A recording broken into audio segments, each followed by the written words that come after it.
¿Qué tal? Hola, ¿cómo estamos? Esta vez otra entrega del profe Vasco. Vamos a hablar un poquitito de la- una forma de terapia en adicción, fundado en experiencias que tuve como trabajando en granjas y comunidades terapéuticas. Fueron como trabajo de campo, de índole investigativo, digamos, porque lo hice más por la experiencia. Y en esos lugares eh, también había chicos con causas, es decir, es un guión también delictivo del otro lado, guión adictivo delictivo, ¿no? La teoría de cómo el sujeto es marioneta de modelos incorporados en el curso de su eh, historización, porque también es un intérprete que incorpora, es leal a ciertos modelos, se inclina, elige un heredero que elige, como diría Deleuze. Y es una herencia psicológica complicada. Eh, si bien el clásico enfoque psiquiátrico de la adicción no llega a dar en la tecla porque son teorías o reduccionistas, biologistas, eh, otras son muy psicologistas, digamos, porque también juega el contexto familiar, social, bueno, es decir, una sociedad que después vamos a ver el papel que cumple. Y también juegan cuestiones de tipo político, que también facilitan el consumo, los criterios médicos, uso, abuso, dependencias física y psicológica, que siempre es psicológico, siempre es psicológico. Entonces, las muy contextuales, las que ubican la culpa solamente en lo social, los que sociologizan la cuestión, este, y algunos también que el conflicto, las rupturas, es que un sujeto incluso por su misma existencia, la vida misma, al vivir en una sociedad alienada, enajenada de sí respecto de los sujetos, en busca de un sentido de vida ya perdido, si vamos desde el psicoanálisis, a veces también para disipar angustias.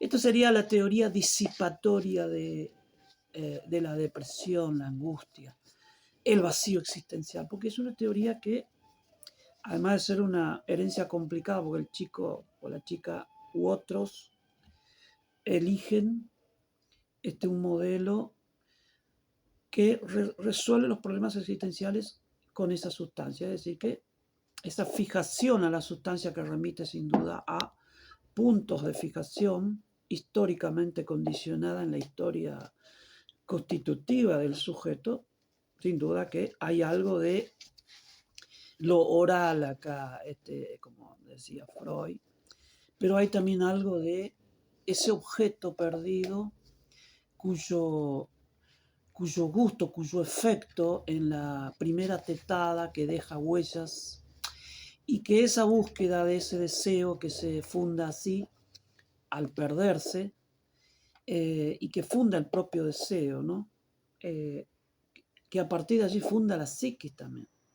O sea que en nuestros orígenes, esto de incorporar algo que satisfaga el deseo es propio y parece ser que la adicción apunta para ese lado, digamos. Por ejemplo, el alcoholismo y todo tienen, hasta la botella se parece a la mamadera, que remite a la teta, la pérdida, el objeto.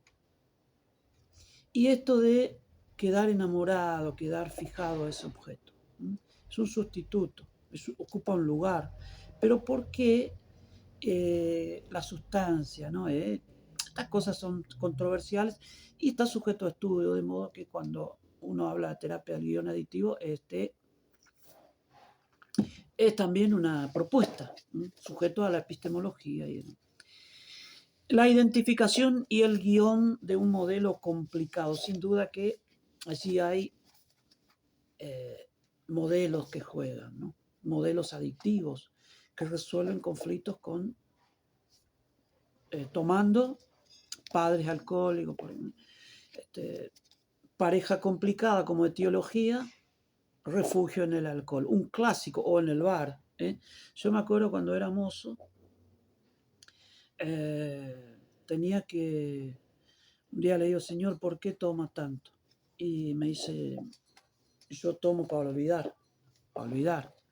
Entonces a partir de ahí le cobré antes, ¿no? Porque se olvida de pagar. Es decir que cuando la adicción comienza en la pareja, es decir que a veces comienza en cuestiones familiares, rupturas, divorcios de los padres que no se dan cuenta del impacto, la división, la ruptura, el estallido familiar que les sirve de sostén simbólico a los hijos. Ahora están divididos en dos conflictos, entre dos mundos que les duele todas esas peleas entre papá y mamá. ¿Sabes qué duele? Me duele que papá me diga esto y que mamá me diga aquello. Y más duele que no se den cuenta de nada porque son unos inconscientes. Y ahí está. Papá dice una cosa y mamá otra. Y bueno, yo estudié actor también. Celeste se ríe porque claro. Entonces, los tipos de consumo tienen que ver con las experiencias, el objeto de consumo, es decir, el alcohol. Algunos un poquito de cocaína para relajarse, me decía un chico que por los problemas de la adolescencia difícil también.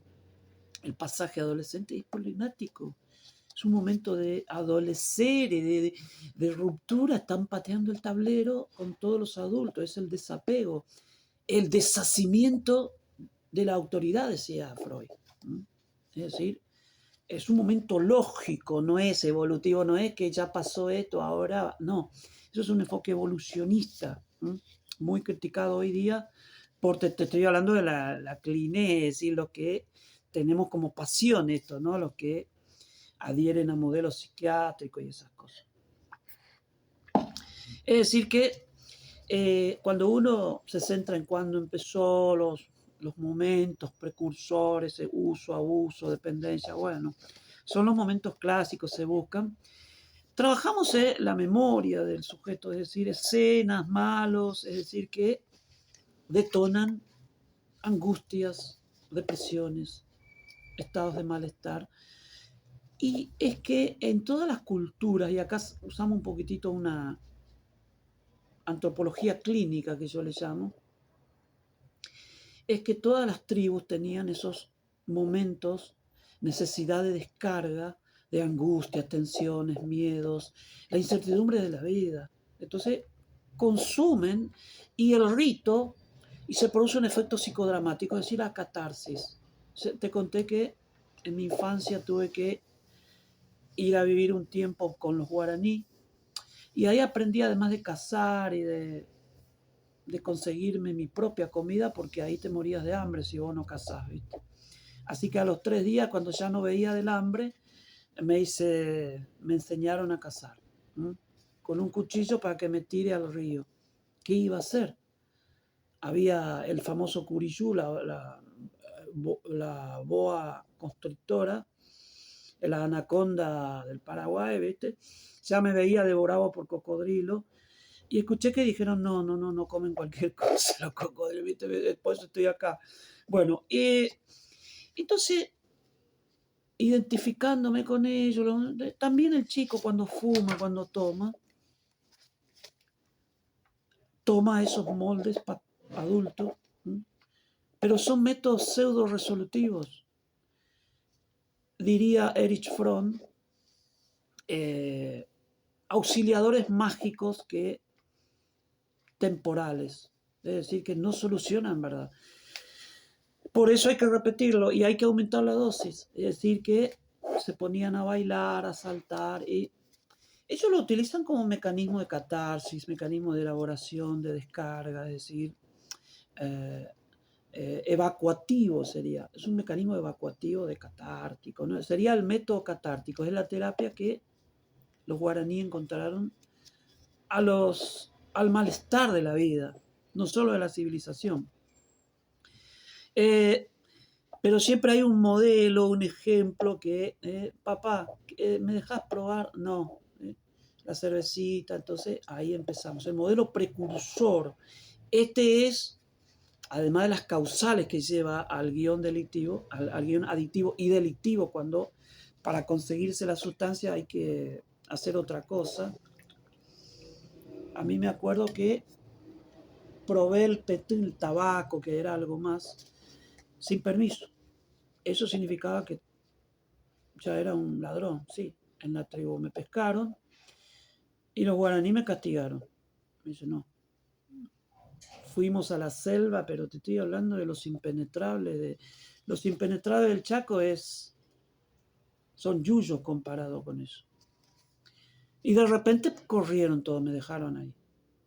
Entonces, ahí fue cuando sentí verdaderamente terror, miedo. Y miré a los monos que estaban comiendo níspero. Me subí al árbol, es decir, para huir de serpientes, la yarará, todo eso. Y empecé a buscar un palo, que eso sí me enseñaron, largo de casi 1,5 metros. Miré, entonces me orienté donde estaban los ríos. Yo sabía que los ríos iban a algún lado. Entonces, bueno, con un cuchillo, el palo, el río, perdido en la nada. Y bueno, hay que hacer supervivencia, terapia supervivencia. Me estaban enseñando a adaptarme, además. Era un ejemplo para que no toque más el tabaco que ellos tenían ahí. Y con ese palo y el cuchillo pude sobrevivir un par de días. Además hay raíces, hay plantas que se pueden comer, pero encontré una planta de mango, ¿qué más había? Bueno, un montón de frutas. Parecía un mono. Es que somos monos. Monos, Homo sapiens. Bueno, este modelo precursor hay que detectarlo porque es la protoidentificación, es el sostén de todo. Es él el que le dijo, ¿sabes cómo se resuelven los problemas de la vida? Problemas de pareja, angustia, soledad, despidos, etc. Haciendo esto, el alcohol. Y el alcohol produce un efecto alucinatorio del momento fundante del deseo, ese placer supremo que después se pierde y que lo volvemos. O sea, acá hay lugar, la falta en este modelo, es decir, que el sujeto intenta tapar esta pérdida originaria que sufrimos todos por acción del Edipo y la cultura y la separación del objeto primario materno, pero que ella nos daba una sustancia, desde el calostro, tal vez sea el calostro, ese proto deseo, ese placer que después lo seguimos buscando. Y la sustancia, vía efecto Popeye, y de repente, ¿viste? Te parece que sos poderoso, ¿viste? Bueno, yo ya no tengo ni... Y mejor lo tapo. Y entonces la reviviscencia alucinatoria del momento fundante del deseo, es una hipótesis, ¿no? Entonces, a este sujeto que padece su constitución como sujeto, tanto como una historia de modelos negativos, tenemos que bregar por un proyecto de vida donde la vida es bella, pasar el proyecto de muerte a un proyecto, porque la sustancia lo complica en ese sentido. Y muchas escenas de violencia, de divorcio de los padres, etcétera, de desamores también, cuando a un hombre lo rechaza la mujer, hay una figura clásica como el muchacho del bar. Una vez te voy a contar algo. Esto no se puede hacer porque esto es ciencia y no lo voy a hacer, Celeste. Bueno, está bien, que conste que vos, Celeste, me da permiso. Mi abuela me dijo que ninguna mujer te domine. Estaba tomando, era año nuevo y empezó. Le digo, me dice, voy a ver a Hugo, me siento mal. Y bueno, vaya a ver a Hugo, qué sé yo, ¿viste? Mire que voy a ver a Hugo. Pero sí, señor, vaya a ver a Hugo. Y, en el vaso, che. Tráigame otro cleico mozo, pero sin salamín picado. Fue lo más, viste que uno cuenta sus experiencias de vida, terrible. Ese es un mecanismo de evasión. Es una La adicción es un mecanismo de evasión y es un diluyente de la depresión existencial, el vacío existencial, diría Víctor Frank desde la logoterapia. ¿Sabe quién fue Víctor Frank? O sea, nosotros en la tribu contábamos anécdotas, cuentos, casos, ¿viste? Por ahí era un maldito perrito y no, era un jaguar enorme con cuchillos, ¿viste? Y yo, impactado por el bombero, mala visión, quedé así. Por eso estudié psicología, con todos esos traumas, con los, ¿qué querés? Más lo que me contaba mi abuelo, encima no me quería. Mi abuelo era un picaflor, entonces mi abuela me dijo, ¿dónde se fue tu abuelo? No sé, abuela. Agarrá tus cosas y andate. No sé, abuela. Ya te me vas, ¿eh? Te vas a la calle. Bueno, está bien, abuela. Plato y comida, ¿te imaginas? Se vio una chica, ¿para qué? Y mi abuelo me agarró con el látigo. Iba a perder todo, la escuela, todo. ¿Mm? También es un lugar donde ofrecen drogas. ¿Mm? Escuelas, at the school. ¿Mm? Entonces hay que trabajar también la vocación al mismo tiempo que vamos viendo el guión, el sistema identificatorio de condena sería, que Piera Blanier, la psicoanalista, se llamaba proyecto identificatorio. Yo le digo proyecto identificante de un modelo problemático de consumo y de fijación y de después hay que proveerse de dinero, se perdió la plancha. Nene, ¿no viste mi plancha? No sé, mamá, ¿dónde está? Claro, ya vendió la plancha, te vende todo. Y estos muchachos se transforman en compra-venta, además de dealer y todo eso. Los grupos de pares, lugar propiciatorio donde el grupo de pares donde vos te resocializás y ahí empezás a patear el tablero, che, a vos te echaron de tu casa, así al menos yo, el grupo que yo conformaba éramos ya directamente, la señorita Torquemada dijo, ¿ustedes? ¿Ustedes vienen a estudiar acá? Esto no es una cárcel, han equivocado. Pobre maestra, las bromas que le hacían. Y en ese grupo, donde se juega también en encontrar pareja, el debut, también hay insignias masculinas, es decir, marcas que nos hacen hombres, fumar, tomar y no quiero probar, bueno, un poquito. Entonces, también hay fiestas, encuentros donde la jarra loca y todo, una vez me pusieron, ¿viste? Yo sentía pesado la cabeza, ¿viste? Yo nunca había tomado, o sea, yo no tomo alcohol, ¿m? Solamente de todos los derivados, whisky. Y venía con la moto, ¡toc! ¿No? Estaba en el materno. Profe, vimos que se cayó ahí, que su moto se lo llevamos a la casa. Bueno, y a veces, por joda, capaz que dijeron, vamos a hacerle una broma al profe. Lo que pasa es que yo, 5 minutos en un rock and roll, baile, viste, muy bicharachero el profe, bueno. Conflictos familiares, volvemos al grupo primario, fundante de depresiones, angustia que el chico tapa.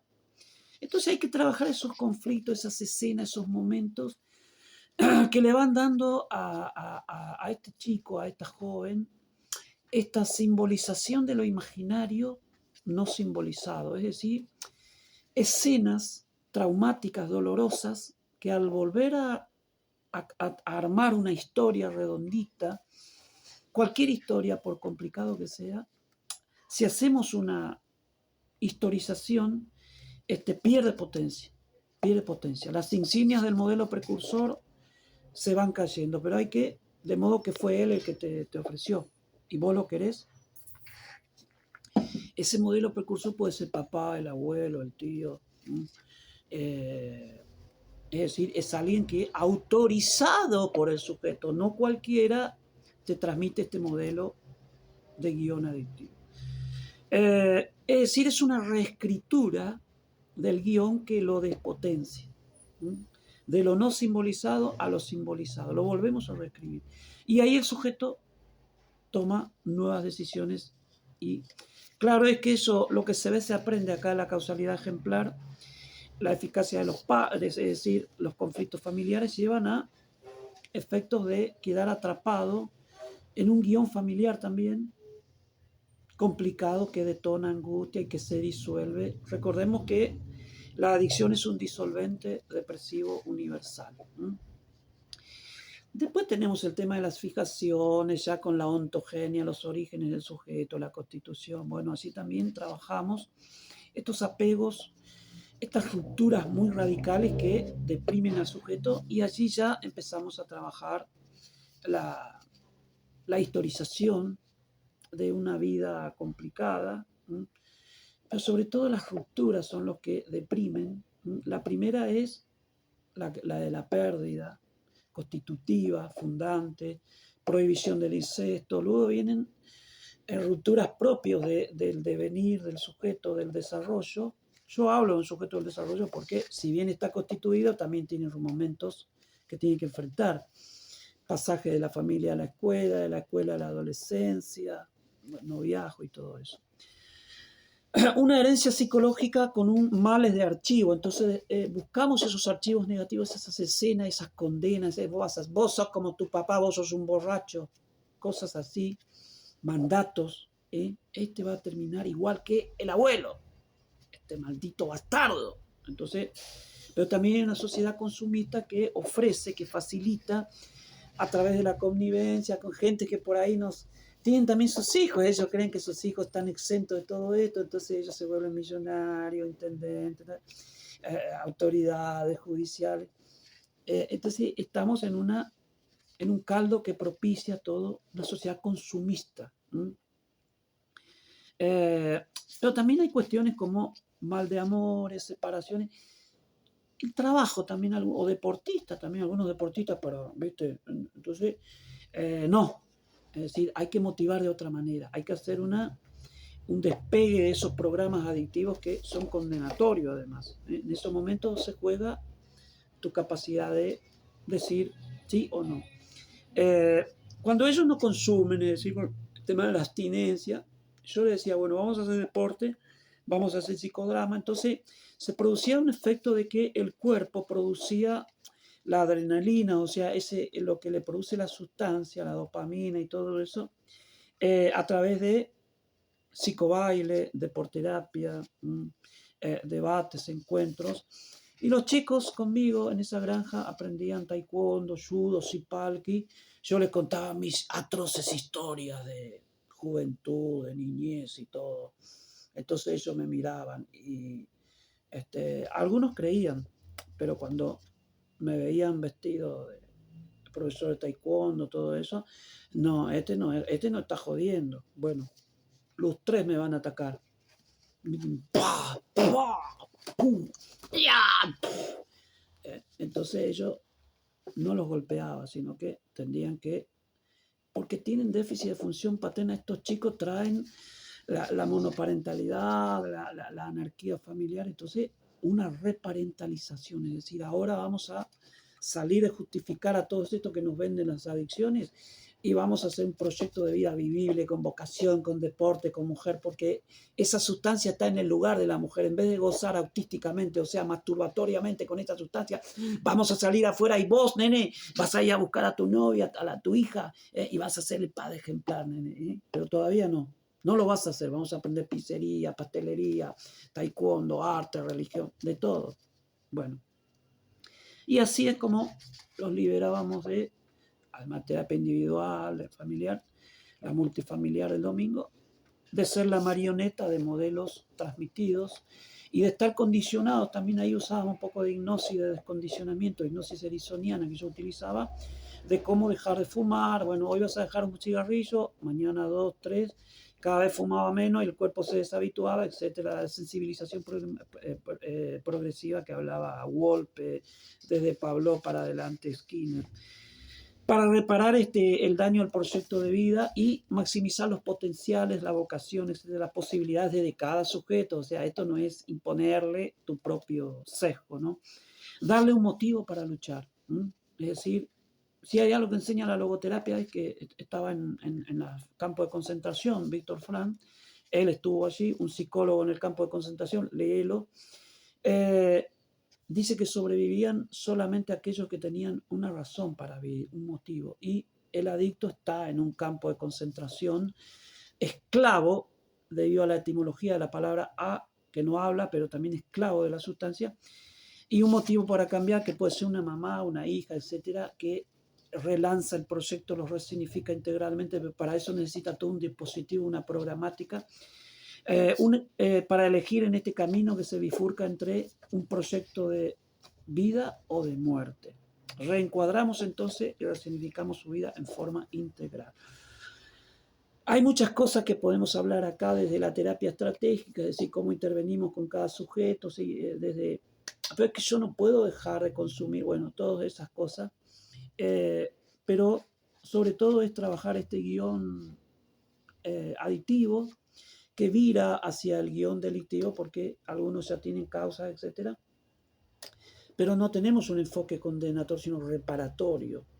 Terapia de reparación. Erkin Sikuroi, como se pronuncia, es decir, que un día voy a hacer un video. No, está el video, ¿no? Sí, tenés más abajo. Es una terapia de una vasija rota por la sustancia, por el consumo, repararlo con barniz y polvo de oro, pintarlo, y tiene más valor todavía, porque lo que no te mata te fortalece. Es decir, todas esas malas experiencias lo usas como trampolín para relanzar tu vida. Terapia del guión adictivo. El delictivo, vamos a hablar un día, implica otras cuestiones también, pero hay cosas que son similares, que comprometen también las cárceles, etc. Así que lo vamos a hacer en otro video. Terapia del guión adictivo, alejado del modelo y discurso biologista, psicofarmacológico, y emparentado con Freud, psicoanálisis, la terapia, la clínica, tal como lo estudiamos. Muchas gracias.